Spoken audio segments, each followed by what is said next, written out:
Welcome to Season 11, Episode 42 of the Ubuntu podcast. It's the end of the year and the end of the season. In this episode, we're going to present our predictions for 2019. We'll also have some command line lurve, and we'll go over your feedback. I'm Mark, and joining me this week are Martin. Hello. And Alan. Hello. So, have you got your crystal balls polished, guys? Oh, yes, Marlene. Yes, I do. Excellent. No, you don't. I'm confident.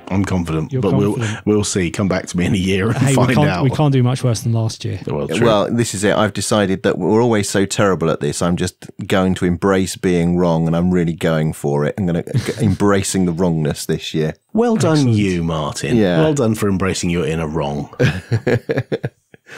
Oh, well, before we get on to what's happening in the future, let's have a look at the present. Martin, what have you been doing? Well, I've been writing a lot of bash script, and I've been getting reacquainted with code page 437. Ooh, I love good old 437. It's a classic. None of that 436 rubbish. It is a classic. It is the classic code page. If you ever use DOS, this is how your fonts were represented in DOS for decades. And BIOS, the various BIOS manufacturers all use this code page and similarly styled fonts. Yeah. What would people recognise from code page 437? They're currently looking at emojis and graphics and icons and stuff. But like, paint a picture. What would they see in 437? So you would have double-lined borders for creating boxes in text-based GUIs and single-lined bordered characters for also creating text-based GUIs, and the proto emoji, you would have a smiley face, and then an inverse smiley face, and the face, the card, what are they called? Faces suits. Of cards. The suits, that's it. The suits, you've got hearts, diamonds, clubs, and spades. Right. And then, a few like music symbols, and then like teletext style block characters. So full block, half blocks, top and bottom, half blocks left and right, and then shaded blocks. So, you could do an awful lot or not much at all with this particular code page, but yeah. Sounds great. And I found fonts that accurately have been pixel perfect recreated based on the different series of IBM personal computers at the time and the different BIOS manufacturers that existed. So you can go and download these TTF fonts that accurately recreate this code page. So if you're writing something that you want to look like it came from yesteryear, you can actually create a fairly authentic experience. Martin, do we need to call a doctor? Are you all right? I tell you what, I'm having so much fun. There's a thing that the three of us are working on, which we're not going to talk about. And the thing that we're working on, I am loving doing it. It's really good fun. And this is all part of it. Awesome. Well, I think on that note, we should get on with the show.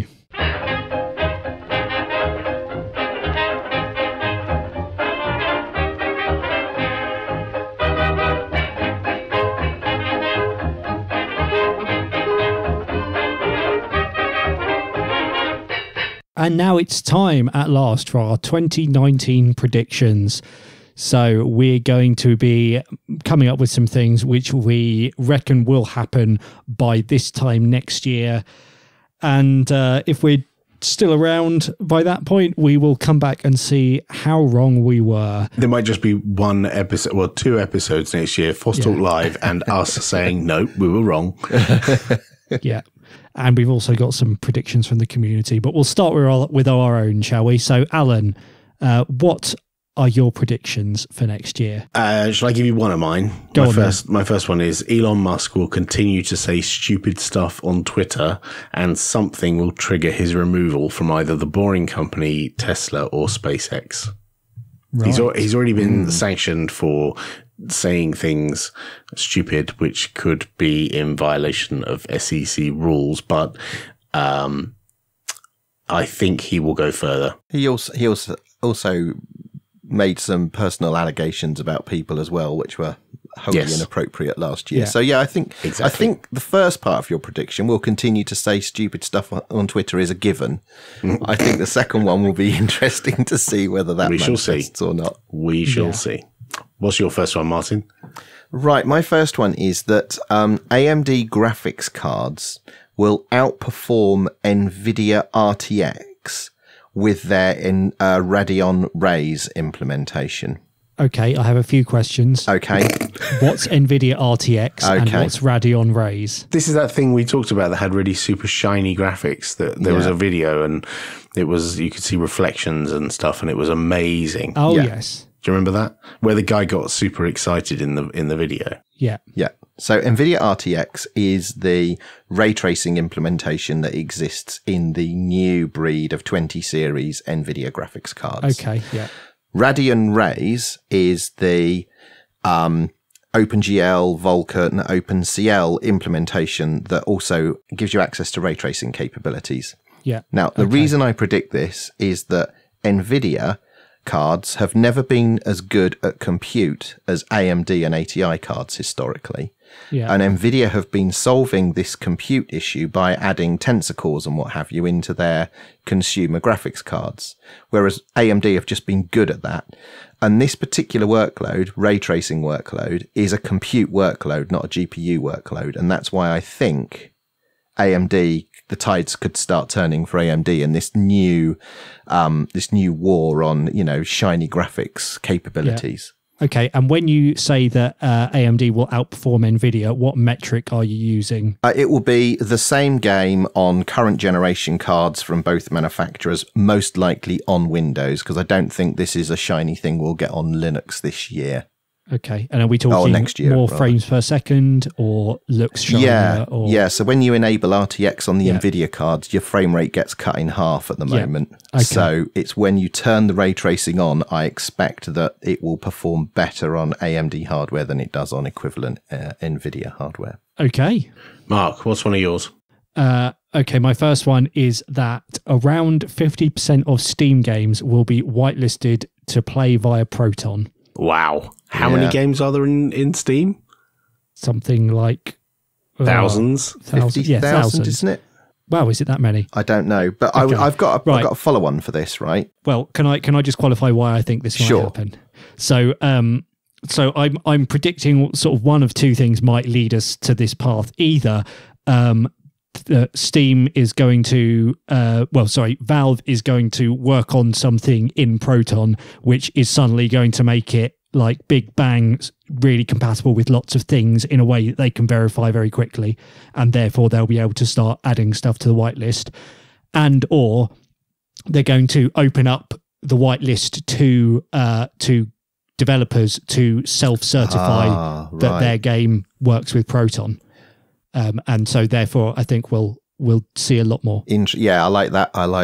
I could totally see that happening. All right.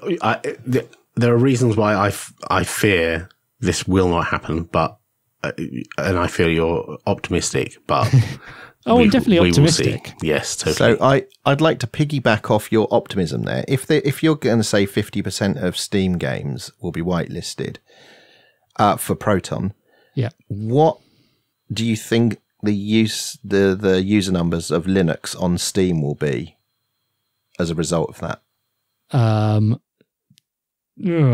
That's a good question. I'd like to think they would increase. I don't think they're going to increase like hugely. I don't think they're going to be like in proportion to the proportion of games that are supported. Mm-hmm. But I think we'll probably see a steady increase. Okay. You're not going to put a number on it then? No, because I don't know the current numbers. So a 0.8%. Oh, okay. Let's say 2%. All right.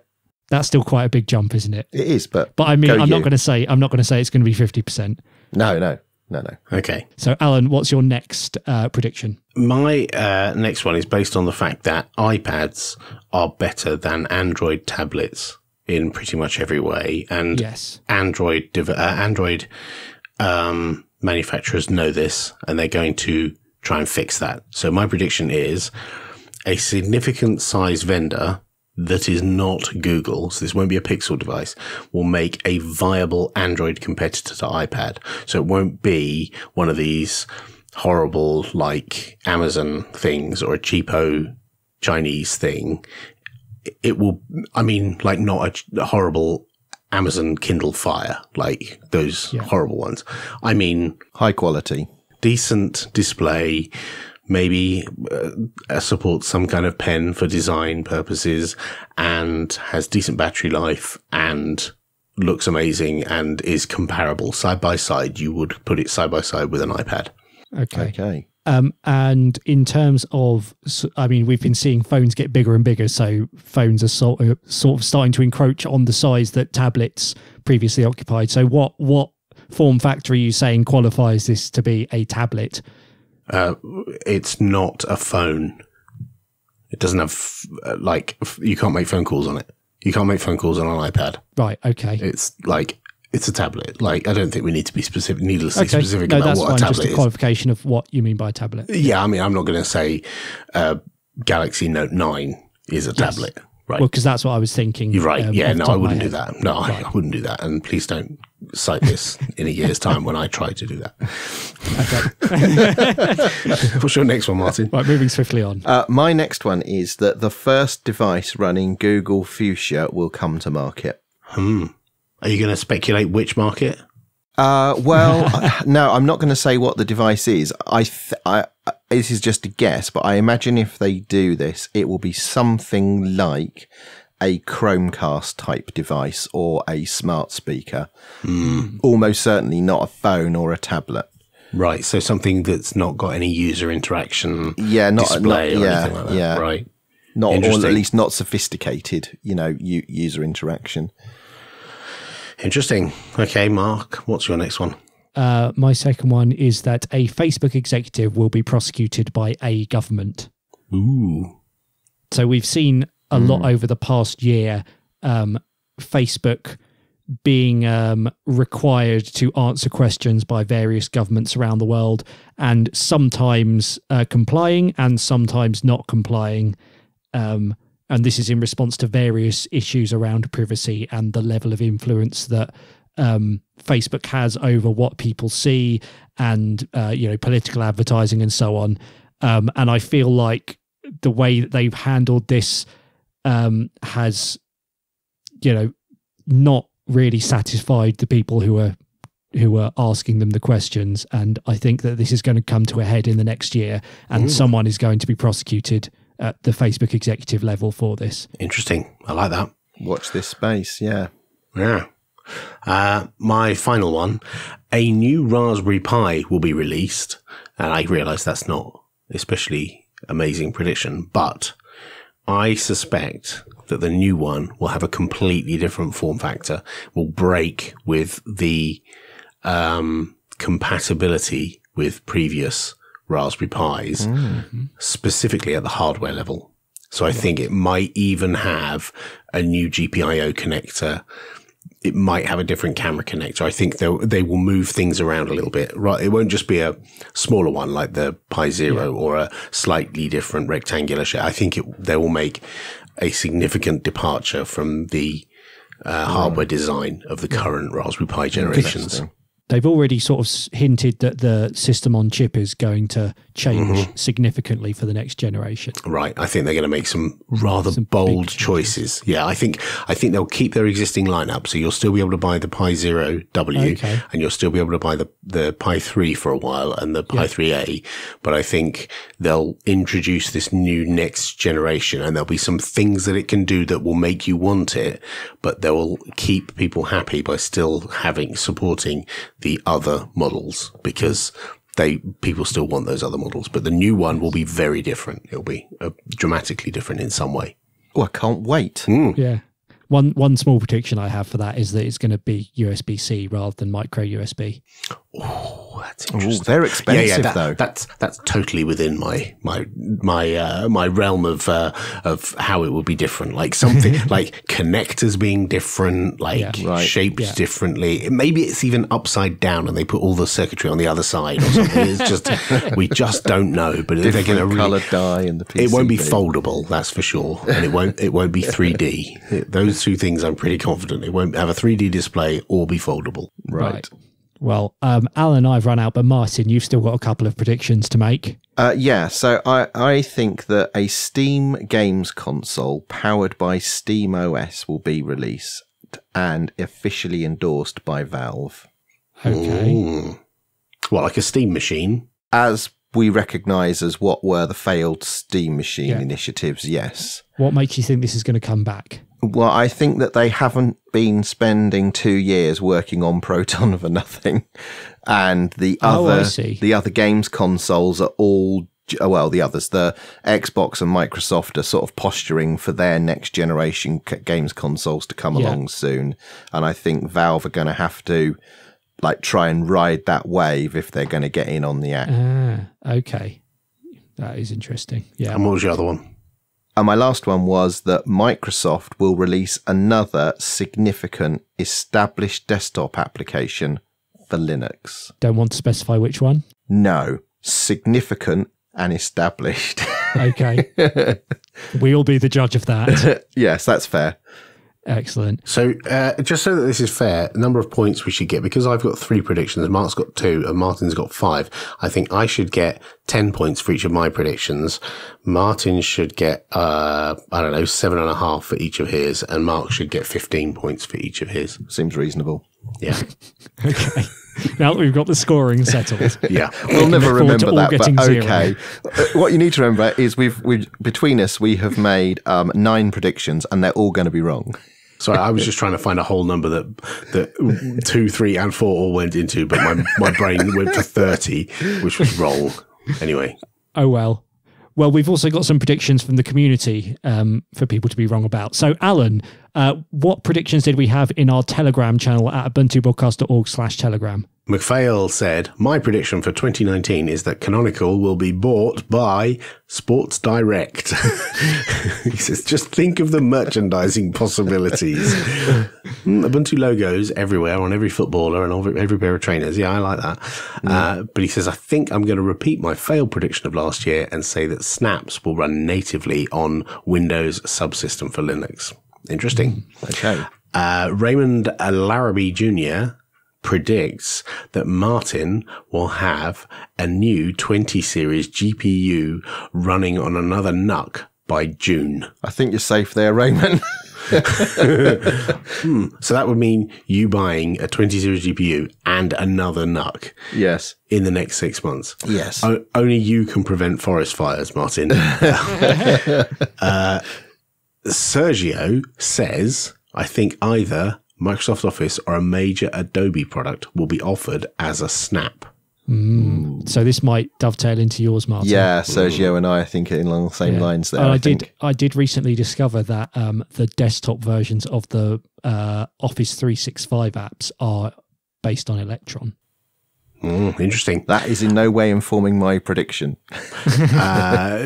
Diddledan says Linus will throw in the towel after yet another incident involving abrasive behavior resulting in a Gamergate-like attack on Linux.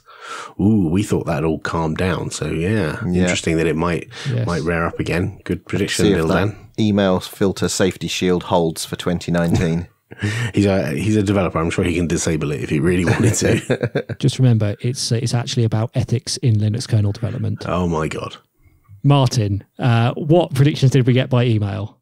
So, Paul Waring said that a AAA game title will be released with Linux support from day one as opposed to being ported years later by a company like Feral.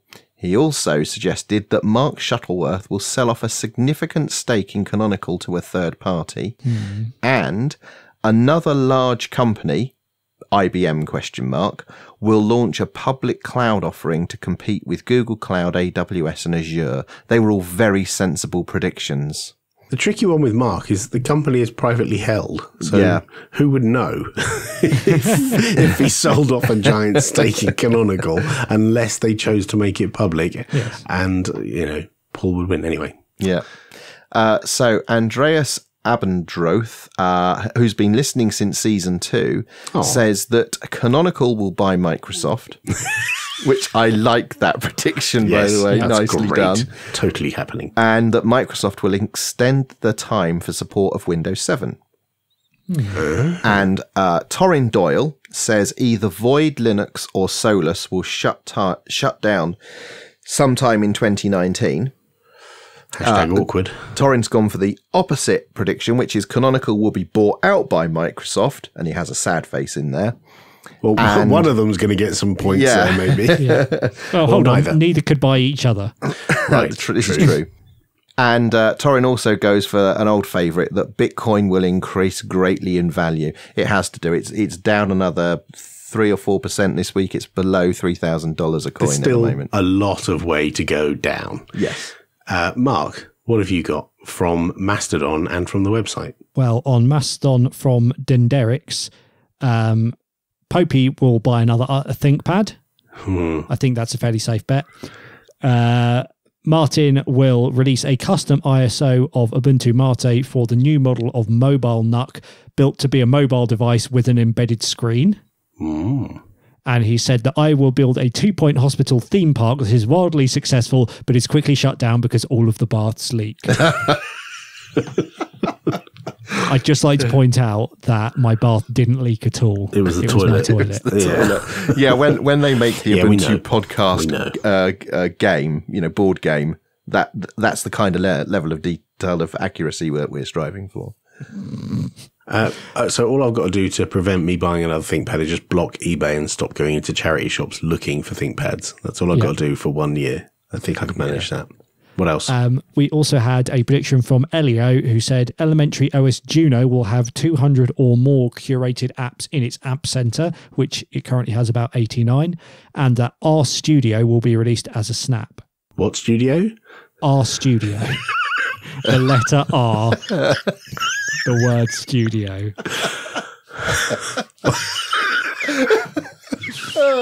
RStudio, if you prefer. I preferred the original pronunciation myself. That was brilliant. Me too. What is that? What is it?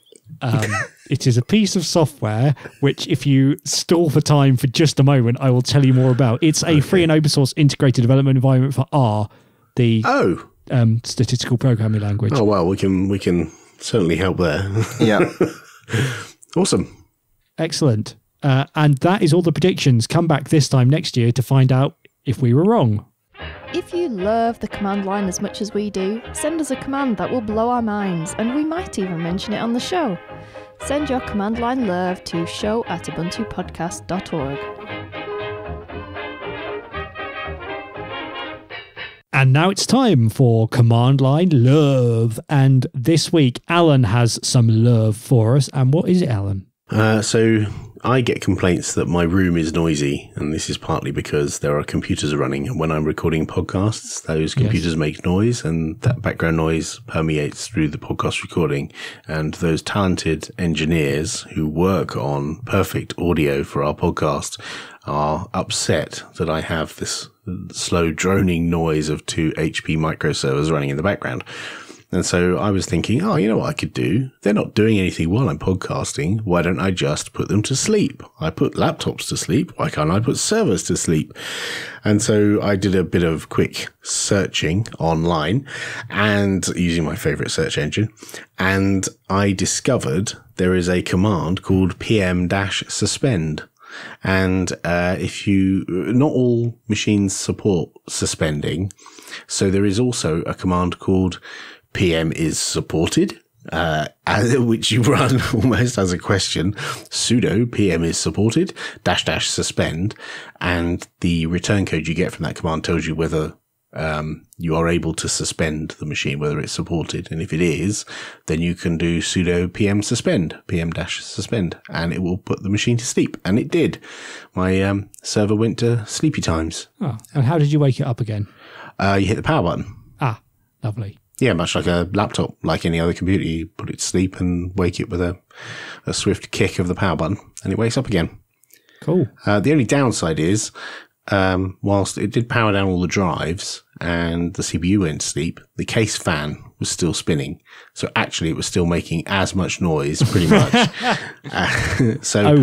It wasn't as useful as I'd hoping it would be, but I thought this snippet of information about how you can suspend machines via the command line might be useful to someone out there. So I thought I'd throw it in. Excellent.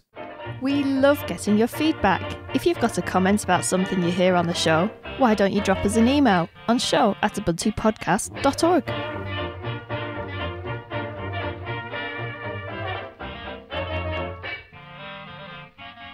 And now, for the final time this year, it's time for all your wonderful feedback. And first up, Glady emailed us on show@ubuntupodcast.org. I am on Ubuntu, but it won't upgrade to 1810 because the main Ubuntu stopped 32-bit. I have to go somewhere else now, and I don't know where to begin. And regarding that, recent stats from Canonical show that hardly anyone uses 32-bit. One of you recently indicated on the show that the way statistics were gathered, very few people on 32-bit would have been able to participate in the survey because a fresh install is required. So the results are a bit skewed to only show 64-bit results. I love Ubuntu, and I don't want to part ways with it. Also, my hardware has a problem, meaning I need to upgrade rather than fresh install. I've been upgrading since 1204. If you can have a segment with some guidance on next steps for 32-bit computers, that would be great.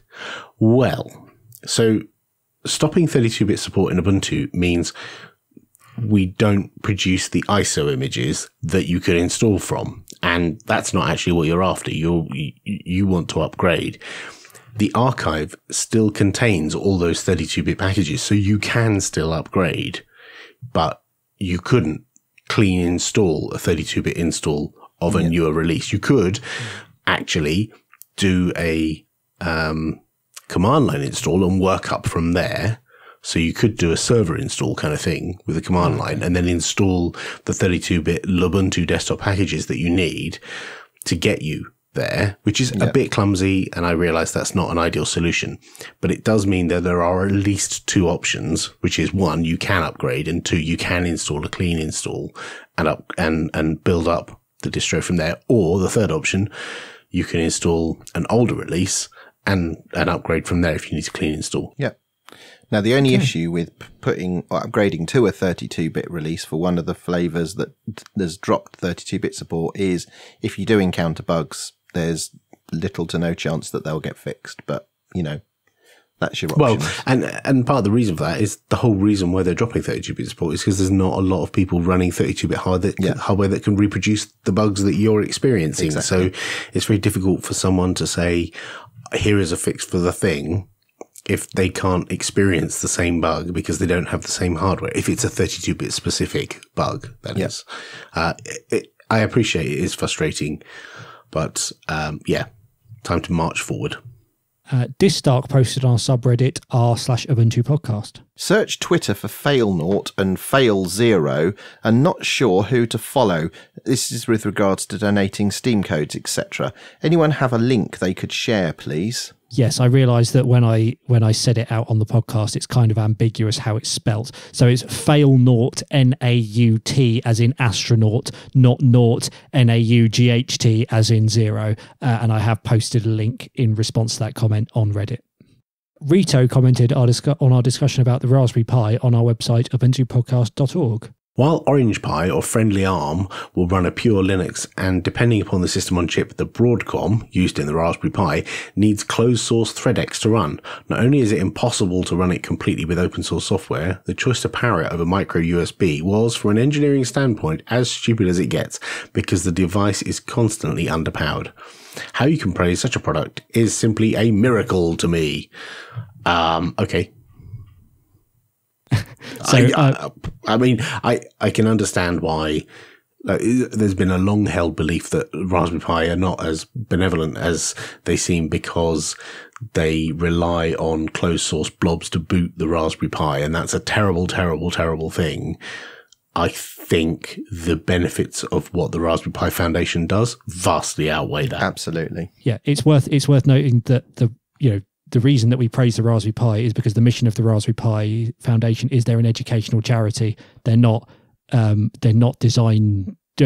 to make really advanced engineering components. They're trying to make something which people can learn from, and the actual device is just one of the things that they output. And at the end of the day, it's a very cheap and accessible thing. So even if it's not how you would design the hardware from an engineering standpoint, it's really accessible for people to use, and people are using it successfully. It was built to a price, and compromises have to be made. There is that. And also the comment about micro USB, even the newest Raspberry Pi, which does draw quite a bit of power, is still powered from micro USB with a decent charger. It's not underpowered at all. It's fine. Stephen Buchanan also posted on our website with some more Christmas wishes. Not only Mark, but all of you. It'd be nicer if you please say search instead of Google. It has been constantly proven how Google biases you by displaying results on your data, so it can sell you targeted ads. So please contribute to the world by at least promoting more open source products made by honest intellectuals. I take a little bit of umbrage at this comment, Stephen. I think I'm right in saying that, Mark, you and we both use DuckDuckGo as our primary search engines, don't we? I do. Yeah. And I think when we say Google, we're actually just referring to the common vernacular for searching the internet. And also suggesting that a podcast that's primarily talking about open source technologies should focus more on open source is missing the point somewhat. Also note that our show is called a podcast, and the term podcast was devised by Apple for iPods. So thanks for your Christmas wishes, Stephen. Next, Andreas Zweli emailed us. In episode 38, you asked about the way we donate. I was a student for the last 3.5 years, and I was a bit short on money. Freely available software was a huge help during that time. I'm going to finish my studies in spring, and therefore my budget will be in much better shape. Since I profited so much from free software, I decided to donate 100 Swiss francs per month to various projects. I'm currently creating a list of projects that I consider to donate to, and he provides a list of the 15 projects that he's considering donating to. The list is not finished yet, and I haven't yet decided how to split the money. However, I really think it should be an ongoing donation, since I hear a lot that it helps projects much better than a single large donation. Maybe you even have an obvious project I am missing.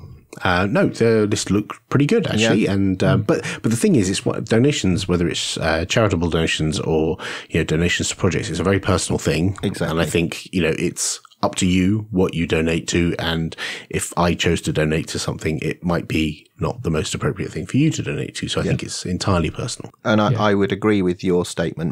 In my opinion, making many small donations over a period of time is better for project sustainability than getting large one-off, drops of money. Even however exciting that may be, it's better for continuity and planning. Yeah. It also might be worth thinking, if you actually look into some of the projects you're considering donating to, if you're going to be supporting them over a long time and you're concerned about, how having the most impact with your 100 francs, is maybe look at if a project is already well maintained by a commercial sponsor. You might find that a smaller project which doesn't have the same kind of financial support would benefit more from a fraction of your donation than some of the others would. This is very true. Brian emailed us. Just wanted to add a comment on Martin's favourable review of Cockpit. I'm a member of a Linux users group here in the States, and a couple of key members are Red Hat employees, and so we got to see presentations of all their latest and greatest, and last year after a presentation on Cockpit, I tried it out. For my personal use case, it's not all that relevant, but what excited me was the one-click setup of iSCSI targets. I thought it was wonderful. Forget about the pretty graphs of CPU usage and all that, but the ability to configure storage in the GUI was very exciting. Just wanted to add that one additional feature to your review. Alan, I think you were quite turned on by the storage capabilities in Cockpit, weren't you? Yes, because I had a dead disk in my server, and the storage thing allowed me to see at a glance the serial number for the device. So I knew that I could just shut the box down. If I make a note of the serial number, shut the box down, pull all the drives out, figure out which one. No, I haven't put my labels on the end of my drives. I'm a terrible person. But pull all the drives out, look at the labels, and I knew which one it was. And that's what I did last week, actually. I shut the server down after making a note of it from Cockpit, which serial number drive, pulled it out and powered it all back on, and everything's fine now. And although I've not used the feature, I noticed that when I went in and looked at the disk stuff, you've actually got the ability to create RAID arrays and logical volumes and all of that stuff, and format all of your partitions and all of that disk management stuff in there as well. It's very versatile. When I save up the pennies to buy a replacement drive for the redundant drive that died, I'll let you know if I was able to, within Cockpit, like re-enable the RAID array and add that drive back in. Lovely. And finally, for the various people who've contacted us this season with specific issues about snaps, we highly recommend that you post over at forum.snapcraft.io, because unfortunately we can't support every snap question or query or problem that people email us with. And if you're having if you're having trouble with Ubuntu, try askubuntu.com. And if you're having difficulty with Ubuntu Mate, Martin's phone number is 0719. Calm down. Okay, then, on that note, I think that's the end of the feedback for this year.